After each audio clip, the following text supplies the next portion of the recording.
You know, leaving Muskingum though in 1969, I never thought that I'd come back to Ohio. Not because I didn't like Ohio, just I was from Tennessee. Yeah. A million years I wouldn't pick that. But destiny had another plan. After tending to zoos in Central Florida and his hometown of Knoxville, a family crisis involving his youngest daughter, Julie, changed the course of Jack and Susie Hanna's life. And Julie got real sick Right. with cancer and then ended up St. Jude Hospital, and then from there, Columbus, Ohio. Yeah, And of course, what got you here? It was Nationwide Children's Hospital? yeah, that's what brought us here first. And then, of course, they had to be looking for a zoo director. So in 1978, Jack took over a 60-acre facility with 30 employees run by the city's sewer and drains department.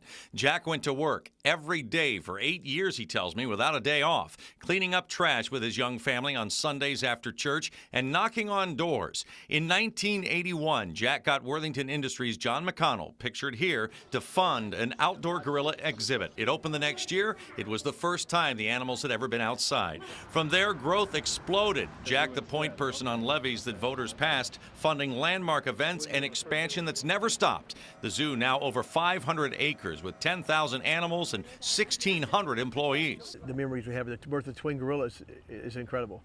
The manatee habitat, the polar bears, we saw that whole thing. Having the giant pandas here. The list goes on and on and on. Well, hey, it's Jack Hanna from the Columbus Zoo. And a national presence when Jack began appearing on Good Morning America and the David Letterman Show in the mid-'80s. He's been on Letterman close to 100 times. The appearances gave Jack a platform for animal appreciation and conservation and to demonstrate his down-to-earth personality, unafraid to say most anything, like when I asked him about his 45-year marriage to wife Susie. I mean, for a woman that you try to get breastfeed a chimpanzee and stay with me, that's amazing. She didn't do that, though. Well, she didn't do it. She did just say no at that point. Well, right? no, she just looked up at me because she was breastfeeding my second daughter, and I just had this great idea because my chimpanzee wasn't eating. I just went like this. She had no way, Jack.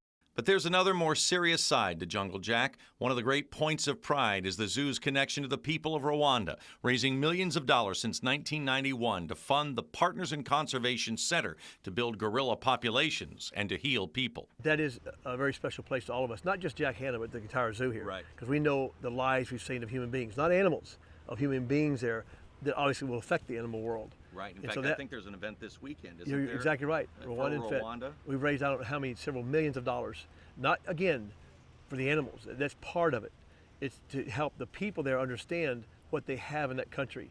And the people that were there, as you know, were the worst genocide in the history of the world. The same concern for humans near Zanesville brought what Jack called the most difficult time of his life 2 years ago as he supported the decision to shoot on sight 52 lions, tigers, bears, leopards released by Terry Thompson from his farm just before killing himself, enduring death threats, even though he was convinced that decision saved human lives. Hanna then pushed hard for tough new exotic animal laws that kick in February 1st. You can go find a lion for $1,000.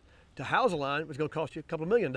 Yeah. That's where if someone has a couple $1 million and they want to breed lions and really do it properly, I have nothing against that, but they don't have that. Jack Hanna, wife Susie, and youngest daughter Julie still call the zoo home. In fact, Jack and Susie actually now live on the grounds because for these world travelers, there's no place like home.